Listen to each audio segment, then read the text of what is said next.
انما بقى لو خدت واحد اي كلام يا بت ركزي وطلقك بعد اسبوع او ضربك بالشومه هيقولوا هي ما قلنا لك امبرر. ما عشان بس عايزه تسمعني للنهايه عشان افهم منك ده اللي انا بعمله ده صح ولا غلط. انا خدامك يا اختي. الله يخليك. والله يا العظيم. دكتور بص يا دكتور، انا كان اتجوزت سن 17 سنه. الايه؟ كان عنده لا اول جمله ايه؟ جوزي انا اتجوزت سن 17 سنه. انت اتجوزتي 17 سنه؟ وجوزي عنده 37 سنه لما اتجوزك؟ طيب معلش كانت يعني في زمن يعني في الثمانينات. طيب فالمهم انا خلفت منه 4 والاربعه الحمد لله خريجين جامعه واخر بنت دكتوره في الجامعه والحمد لله وربيتهم واتجوزوا كلهم. وانا وادي لي 15 سنه هو متوفي من 2001 لحد الله يرحمه. الله يخليك. يعني انا كان عندي 39 سنه. الله يرحمه. لما جاييني ناس وعايزين يجوزوني يا دكتور ولادي زعلانين وانا ليا رغبه في الموضوع ده. لك رغبه انك تتجوزي؟ انا قاعده وحدي محدش معايا، يعني هم متجوزين وولاد الصبيان متجوزين ومخلفين وكلهم مخلوفين. والنبي لو قاعدين كويسه. والنبي لو قاعدين وانت عايزه وخلصت عدتك شرع الله يقول تتجوزي. طيب ما هم مش فاهمين كده. طب اعمل ايه؟ طب ساعديني، طيب ضم صوتك لصوتي يمكن انا وانت نأثر مع بعض في اي حد خلقه ربنا. دي برضو مأساة يا جماعه، دي مأساة من اللي تجيب لي احساس الطفل اللي قام من النوم لا لقى لقمه ولا هدمه. احساس بالقتل، والقتل اسهل لانه 3 ثواني والدنيا تخلص، انما القتل ده فظيع، قتل الاحياء ده فظيع. شرع الله يا بتوع شرع الله بتوع رمضان بلاقوهم زعلوا يا بتوع يا رب حلو يا بتوع يا رب اصبري عليا انت ثانيه.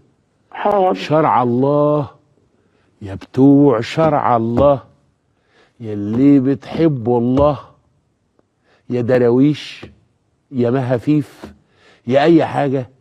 الست لما جوزها يودوه 4 أشهر و10 أيام لو لها رغبه في الجواز اخر ال10 ولا تعزموا عقدة النكاح حتى يبلغ الكتاب أجله.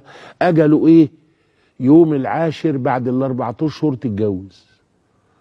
اللي بيعترض على كده يراجع شرع الله، يا يقول لي أنا بالمفتشر أنا مش بحب شرع الله. هو ينط ده هيريحني. أيوة. هقول له ليه؟ هقول له اعقل، هقول له توب، هقول له توب يا ابو الذنوب. يلا كملي. بس فالمهم انا الوقت مش عارفه يعني اراضيهم ازاي. تراضيهم اوعي. عايزه اراضيهم. لا بالجزمه القديمه. تراضي مين يا بنت؟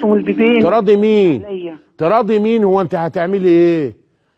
في حد عشان يعمل شرع الله يراضي حد هو شاله 9 اشهر في بطنه؟ هو خايب الدنيا الا كده؟ تراضي مين؟ تقولي انا هتجوز عشان ربنا قال كده، اللي عاجبه عاجبه واللي مش عاجبه يغرق في الترعه. ما تخليش انفعل، انا مش عايز انفعل لاني منفعل خلقه. اراضي تعملي ايه؟ تجيب لهم بسكوته؟ ما انا خايفه. المهم مش ده يا هبله ان هم يروحوا يعملوا يا بنت استني عليا. ايه المهم مش تعملي ايه وتراضي مين؟ ان شاء الله معان حد تراضى. المهم تختاري صح بس كده. ايوه لا يشمتوا فيكي. ايوه لا الحمد لله ما هو صح وكويسين وكل اللي بيجيني كويس جدا جدا. بس كلهم كويسين عشان انت عندك رغبه. فهتشوفي الشيطان ملاك، لكن لازم ده يتحط حلو وتوزن واكليه بيض اومليت وراجعي تاني وراجعي حياتك تاني وشوفي ده عايز لك ليه وده عايزك ليه. وتلات ارباع اللي هيجولك متجوزين. ما حاجه يا دكتور. تلات ارباع اللي هيجوكي متجوزين وعندهم ولاد. انا عارف من غير ما اسالك. بس هم انا ما عنديش حاجه يا دكتور. ما عندكيش حاجه؟ ما انا فاهم. يبقى عندك حاجه برضو فيكي وفي شكلك. ممكن يعني. لا ده مش ممكن، ده شور. يعني هيجي ياخدك ليه؟ عايز جثث؟ لا لا يا اختي، عندك يا اختي، عندك يا دراهم يا عندك امرايه كده متشكله. فاللي جاي لك وعنده ولاد ده هيجيب البرتقان رخيص دلوقتي ب2.5. اسمعي وسايب اللي عنده في البيت وولاده من غير ما يشموا جلدة برتقانه، هينشف ريق بعد اسبوع من الجواز. سيبك من العيال خالص يتحرقوا. الامام الشافعي يقول، وانا قلتها قبل كده في الموعظه: انا سبب في وجود اولادي فلا يكن ولدي سببا في هلاكي او فنائي. ايوه. انت المهم ما تلاقي الحرب شديده بقى، امتى هم هيقعدوا على الكراسي؟ مش عايز اقول الكلمه التانيه على الهوا بدل ما اجيب دوره في القناه اللي انا بحبها، بدل ما يقعدوا على كذا، هم اخرها هم يقعدوا على هم دي امتى؟ لما يلاقوكي ناجحه وسعيده والراجل بيجتهد ويجتهد في اسعادك. انما بقى لو خدت واحد اي كلام يا بت ركزي وطلقك بعد اسبوع او ضربك بالشومه، هيقولوا هي ما قلنا لك امبر. اوعي تسمعي الكلمه دي، وسكتك عشان ما تسمعيهاش انك تختاري صح.